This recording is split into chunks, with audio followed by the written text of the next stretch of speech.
Hello and welcome. Today, we're diving into a transformative concept explored in Justice O. Malcolm's book, The Power of Not Reacting. The author of this book urges the readers how to build their emotional strength and self-awareness, and simply be a softer and calmer version of themselves. If you have ever felt taken over by your reactions towards people or circumstances, this contemplation should be appropriate for you.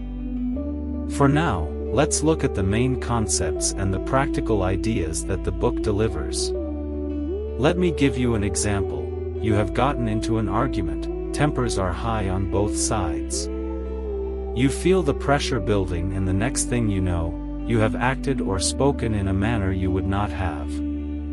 How many times do we end up in a situation such as this, responding with unrestrained urge in the heat of the moment? Justice O. Malcolm's book is a fine example of an argument that seems unreasonable until we understand the logic behind it.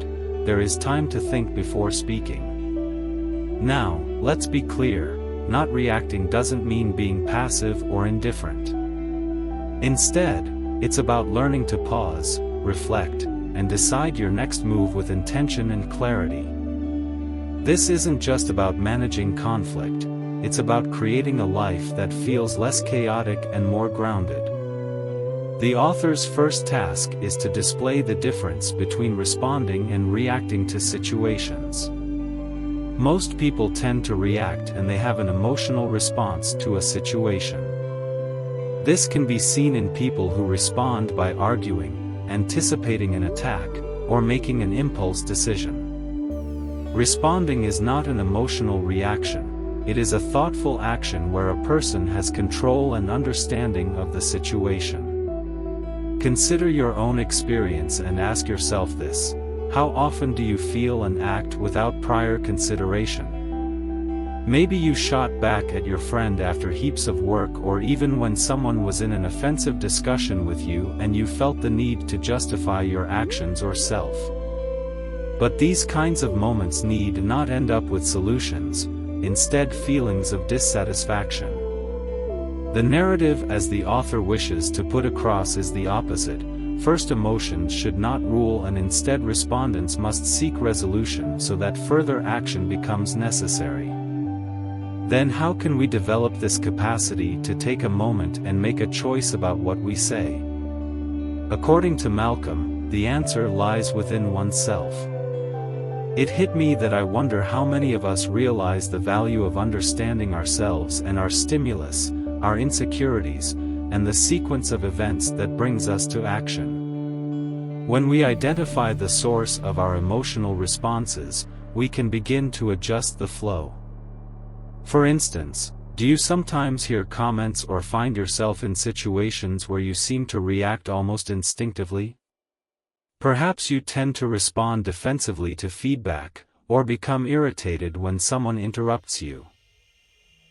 There are buttons that people or events press, without our recognition most of the time. But this is the positive side: once one is aware of what pushes their buttons, they can take steps to disable these buttons. Another powerful reflection from the book is the idea that not reacting doesn't just benefit you. It transforms your relationships. When you stop reacting impulsively, you create space for empathy, understanding, and genuine communication. Picture a moment of tension with a friend, colleague, or partner. Instead of reacting defensively, what if you paused, listened, and responded calmly? That shift can change the entire dynamic, fostering connection instead of conflict. But let's not romanticize this process. It's not easy. Learning not to react requires practice and patience. In a world that values quick comebacks and instant decisions, slowing down can feel counterintuitive. Yet, it's in those moments of pause that we find clarity and strength. Let me share an insight that stood out to me: the connection between non-reaction and emotional freedom. When you react impulsively, you often hand over control of your emotions to external forces, whether it's a person, a situation, or even a comment on social media. But when you choose not to react, you reclaim that control. You're no longer at the mercy of others' actions or words. Instead, you're centered in your own sense of calm and purpose. Think of it like a storm. When you react, you're swept up in the winds, tossed around by the chaos. When you don't react, you become the eye of the storm, calm, grounded, and in control, even as the world swirls around you. So how do we build this skill? A key part of the process is mindfulness, cultivating the habit of being present in the moment. When you're mindful, you can observe your emotions without being ruled by them. It's like stepping back and watching the waves of your feelings without being pulled under. But mindfulness is just one piece of the puzzle.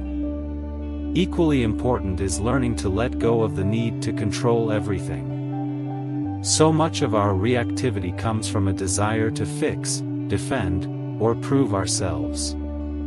By releasing that need, we free ourselves from the emotional tug-of-war that reactions often create. Let me share a personal reflection inspired by this book. After reading it, I started paying more attention to the moments when I felt the urge to react, whether it was during a heated conversation or a stressful situation. I began practicing the pause, taking a deep breath before responding. And you know what? That simple act of slowing down brought so much clarity. It helped me realize that not every comment demands a response, not every situation needs my immediate involvement. The power of not reacting lies in realizing that you don't have to attend every argument you're invited to. But let's be honest, this practice takes time. There were moments when I slipped, when my emotions got the better of me. And that's okay. What matters is the intention to keep practicing, to keep striving for that state of calm and clarity. As we reflect on the power of not reacting, let's consider its broader implications. This isn't just a book about managing emotions, it's a guide to living with greater intention and grace. By choosing not to react, we open the door to healthier relationships, clearer decision-making, and a deeper sense of inner peace. So here's my challenge to you: the next time you feel the urge to react, whether it's to an irritating comment, a stressful situation, or even your own negative thoughts, pause. Take a breath. Ask yourself, is this reaction serving me? Am I acting out of clarity or impulse? That simple pause might just change everything. As we wrap up, I want to leave you with this thought: the power of not reacting is the power to reclaim your peace, your clarity, and your sense of control. It's not about suppressing your emotions or ignoring challenges. It's about approaching life with a calm, steady presence that allows you to navigate even the toughest moments with grace. Thank you for joining me on this reflective journey through the power of not reacting. I hope these insights inspire you to pause, reflect, and find strength in stillness. Until next time, remember, the strongest response is sometimes no response at all. Thank you for joining us on Audio Chapter. If you enjoyed this audiobook review and want to hear more, don't forget to like, comment, and subscribe to stay updated. Until next time, happy listening and happy reading.